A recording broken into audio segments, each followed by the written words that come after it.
कोल्हापूरच्या राजकारणात आणि खास करून करवीर विधानसभा मतदारसंघात 15 ऑगस्ट नंतर मोठ्या वेगाने घडामोडी घडत असून महायुती आणि महाविकास आघाडी दोन्ही गटात मोठ्या प्रमाणात इच्छुकांची गर्दी झाल्याचे दिसत आहे। सुरुवातीला नरके विरुद्ध राहुल पाटील अशी पारंपरिक लढाई होईल अशी शक्यता व्यक्त केली जात असतानाच त्यात आता जनसुराज्य पक्षाने आपला उमेदवार जाहीर केला असून त्यांनी विजन चॅरिटेबल ट्रस्टचे अध्यक्ष संताजी बाबा घोरपडे यांची उमेदवारी जाहीर केली आहे। संताजी बाबा घोरपडे हे एका माजी मोठ्या नेत्याचे भाचे असल्याचे बोलले जात आहे। सोबतच गेल्या वर्षभरापासून त्यांनी करवीर विधानसभा मतदारसंघात जोरदार तयारी केली आहे। सुरुवातीला ते भाजपचे उमेदवार असू शकतात अशी शक्यता वर्तवली जात असतानाच शाहवाडीचे आमदार आणि जनसुराज्य पक्षाचे सर्वेसर्वा विनय कोरे यांनी त्यांची अधिकृत उमेदवारी जाहीर करून सर्वांनाच आश्चर्याचा धक्का दिला आहे। विनय कोरे यांच्या या भूमिकेमुळे महायुतीतील वातावरण चांगलेच तापले आहे, कारण विनय कोरे यांनी महायुतीला पाठिंबा दिला असून ते महायुतीचे घटक पक्ष आहेत। त्यांच्या या भूमिकेमुळे चंद्रदीप नरके चांगलेच अडचणीत आल्याचे बोलले जात आहे। त्याचबरोबर त्यांच्या अडचणी वाढण्याचे अजून एक कारण म्हणजे कोल्हापूर लोकसभा मतदारसंघात एकूण 6 जागांपैकी भाजप महायुतीमधील सगळ्यात मोठा घटक पक्ष म्हणून 3 जागा लढण्यासाठी प्रयत्नशील राहील। मात्र आत्ताचे गणित बघता भाजप कमीत कमी 2 जागा तरी लढवण्यावर ठाम असल्याचे समजते। कोल्हापूर लोकसभेत येणाऱ्या लोकसभा जागांचे गणित बघितले तर कागल आणि चंदगड विधानसभा मतदारसंघ अनुक्रमे हसन मुश्रीफ आणि राजेश पाटील हे आमदार आहेत। हे दोन्ही आमदार सध्या अजित पवार यांच्यासोबत असल्याने महायुतीमध्ये त्यांचे तिकीट जवळपास निश्चित आहे।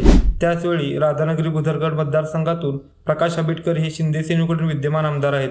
सध्या करवीर, कोल्हापूर उत्तर आणि कोल्हापूर दक्षिण या तिन्ही ठिकाणी काँग्रेसचे आमदार आहेत। त्यापैकी कोल्हापूर दक्षिणची जागा माजी आमदार अमल महाडिक लढवतील। मात्र कोल्हापूर उत्तर आणि करवीर या दोन्ही जागा शिंदे सेनेच्या राजेश क्षीरसागर आणि चंद्रदीप नरके यांना हव्या आहेत। मात्र जर दोन्ही जागा शिंदे सेनेला सोडल्या तर शिवसेना शिंदे गट 3 जागा, राष्ट्रवादी अजित पवार गट 2 जागा आणि भाजप 1 असे जागा वाटप होईल। यामुळे भाजपचे कार्यकर्ते मोठ्या प्रमाणात नाराज होण्याची शक्यता आहे। धनंजय महाडिक यांच्या भाजप प्रवेशानंतर कोल्हापुरात भाजपची ताकद मोठ्या प्रमाणात वाढली आहे, पण जर योग्य प्रमाणात जागा लढायला न मिळाल्यास भाजपचे मोठे नुकसान होऊन नेते आणि कार्यकर्ते दुसरा विचार करू शकतात। त्यामुळे भाजपला कोल्हापूर उत्तर किंवा करवीर ही जागा देणे क्रमप्राप्त ठरणार आहे। नुकत्याच झालेल्या लोकसभा निवडणुकीत करवीर विधानसभेत छत्रपती शाहू महाराजांना 70,000हून अधिकचे लीड मिळाले होते, तर त्याचवेळी कोल्हापूर उत्तरमधून फक्त 14,000। अशा स्थितीत कोल्हापूर उत्तरच्या जागेसाठी भाजप आणि शिवसेना आग्रही असून वाटाघाटीत मुख्यमंत्री एकनाथ शिंदे कोल्हापूर उत्तरसाठी आपली ताकद लावतील व करवीरची जागा भाजपला लढायला मिळू शकते। त्यामुळे माजी आमदार चंद्रदीप नरके यांच्या अडचणी वाढण्याची शक्यता निर्माण झाली आहे। जर ही जागा भाजपला मिळाली तर उमेदवार कोण असेल? सध्या मतदारसंघातील चर्चांवर विश्वास ठेवला तर ही जागा भाजपकडे गेली तर चंद्रदीप नरके भाजपकडून लढू शकतात। मात्र त्यावेळी त्यांना स्थानिक भाजप पदाधिकाऱ्यांचा विरोध होऊ शकतो। असं असेल तर भाजपकडे कोणते पर्याय उपलब्ध आहेत याची आपण थोडक्यात माहिती घेऊ। करवीर विधानसभेची जागा जर भाजपकडे आली तर भाजपकडे प्रचार प्रमुख हंबीरराव पाटील, माजी बांधकाम सभापती के.एस. अण्णा चौगुले, तालुका अध्यक्ष दत्तात्रय मिरशिंगे, जिल्हा उपाध्यक्ष डॉक्टर के.एन. पाटील आणि जिल्हा सरचिटणीस डॉक्टर आनंद गुरव यांच्या नावाचा विचार होऊ शकतो। आता आपण या प्रत्येक उमेदवारांची बलस्थानांचा विचार करायचा झाल्यास प्रचार प्रमुख हंबीरराव पाटील यांना उमेदवारी मिळण्याची जास्त शक्यता आहे, कारण सध्या ते करवीर विधानसभेचे प्रचार प्रमुख असून याआधी त्यांनी तालुका अध्यक्ष म्हणून प्रभावी काम केले आहे। ते यशवंत पुरस्कार प्राप्त सरपंच असून त्यांनी भोगावती साखर कारखान्याचे व्हाईस चेअरमन म्हणून सुद्धा काम केले आहे।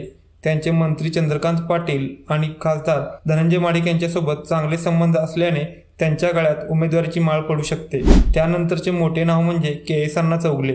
के.एस. अण्णा चौगुले हे कोल्हापूर भाजपमधील मोठं नाव असून त्यांना भाजपचे निष्ठावंत म्हणून महत्त्व आहे।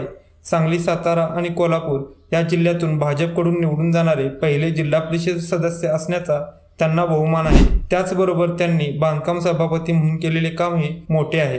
त्यांनी 2014च्या निवडणुकीत भाजपच्या तिकिटावर लढताना 5,000च्या आसपास मते मिळवली होती। त्यांना उमेदवारी मिळावी म्हणून पंकजा मुंडे आणि विनोद तावडे प्रयत्न करू शकतात। त्यांचे मुंडे आणि तावडे यांच्यासोबत अगदी जवळचे संबंध असल्याने त्यांच्या नावाला फारसा विरोध होणार नाही अशी शक्यता आहे। के.एस. अण्णा चौगुले यांचे सुपुत्र डॉक्टर अजय चौगुले हे सुद्धा राजकारणात सक्रिय असून त्यांनी भाजप युवा मोर्चा जिल्हा अध्यक्ष म्हणून काम केले आहे, तर सध्या ते युवा मोर्चाच्या राज्य संघटनेत सदस्य आहेत। त्यानंतरचे तिसरे नाव म्हणजे करवीर तालुका अध्यक्ष दत्तात्रय मिरशिंगे यांचे। भोगावती साखर कारखान्याचे माजी संचालक असणाऱ्या दत्तात्रय मिरशिंगे यांनी काँग्रेसमधून भाजपमध्ये प्रवेश केला आहे। ते सध्या तालुका अध्यक्ष असून लोकराज्य प्रतिष्ठानच्या माध्यमातून ते समाजकार्यात सक्रिय असतात। त्यांच्या नावाचा सुद्धा विचार होऊ शकतो। चौथे नाव म्हणजे doctor K. N.. Patil. PN. Patil यांचे एकेकाळचे जवळचे अशी ओळख असणारे डॉक्टर के.एन. पाटील सध्या भाजपमध्ये जिल्हा उपाध्यक्ष आहेत. त्यांचा सांगरूळ आणि शिंगणापूर या 2 जिल्हा परिषद मतदारसंघांवर चांगला प्रभाव असून ते सुद्धा एक उमेदवार म्हणून पुढे येऊ शकतात. 5वे आणि शेवटचे नाव म्हणजे डॉक्टर आनंद गुरव. डॉक्टर आनंद गुरव यांनी 2019ची विधानसभा निवडणूक वंचित बहुजन आघाडीच्या तिकिटावर लढवली होती, ज्यामध्ये त्यांना 5,000हून अधिक मते मिळाली होती. ते पेशाने बालरोगतज्ञ असल्याने खेड्यापाड्यातील लोकांच्या सोबत असणारे जिव्हाळ्याचे संबंध त्यांना फायदेशीर ठरू शकतात. त्याचप्रमाणे त्यांचे गोपीचंद पडळकर आणि विनोद तावडे यांच्यासोबत व्यक्तिगत संबंध असल्याने, त्याचबरोबर विधानसभा निवडणूक लढवण्याचा अनुभव असल्याने त्यांना संधी देण्याकडे सुद्धा भाजपचा कल असू शकतो. ही नावे जरी शर्यतीत पुढे असली तरी भाजप ऐनवेळी कोणाला संधी देतो हे पाहणे महत्त्वाचं ठरणार आहे. जशी स्थिती महायुतीमध्ये आहे, काहीशी तीच स्थिती काँग्रेसमध्ये आहे. काँग्रेसचे दिवंगत नेते आमदार पी.एन. पाटील यांच्या निधनानंतर पक्षात मोठ्या प्रमाणात चलबिचल दिसून येत आहे. पक्षाकडून पी.एन. पाटील यांचे सुपुत्र राहुल पाटील यांची उमेदवारी निश्चित मानली जात असली तरी माजी पंचायत समिती सदस्य राजू सूर्यवंशी यांनी आपण निवडणूक लढणार अशी घोषणा केली आहे. त्यांनी याआधी जनसुराज्य पक्षाकडून निवडणूक लढवताना चांगली मते घेतली होती. यंदा मात्र ते अपक्ष किंवा वंचितचे उमेदवार असू शकतात अशी चर्चा आहे. त्याचवेळी एक जिल्हा परिषद सदस्य सुद्धा काँग्रेसमधून बंड करून निवडणूक लढणार असल्याची चर्चा सुरू आहे. त्याचवेळी अनेक अपक्ष सुद्धा मैदानात उतरणार असल्याचे बोलले जात आहे. उमेदवार वाढल्यास निवडणुकीत चुरस वाढण्याची शक्यता वर्तवण्यात येत आहे. सध्या मतदारसंघात हा मतदारसंघ कोणाच्या वाटेला जातो, तसेच जर ही जागा भाजपच्या वाट्याला गेल्यास चंद्रदीप नरके काय भूमिका घेतील याची चर्चा सुरू आहे. या नावांच्या व्यतिरिक्त लोकसभा निवडणुकीची तयारी केलेले पण सध्या माघार घेतलेले चेतन नरके सुद्धा पुन्हा ऍक्टिव्ह झाले असून त्यांची भूमिका सुद्धा या निवडणुकीत निर्णायक ठरू शकते. तुम्हाला काय वाटतं? करवीर विधानसभेतील समीकरणे कशी असतील?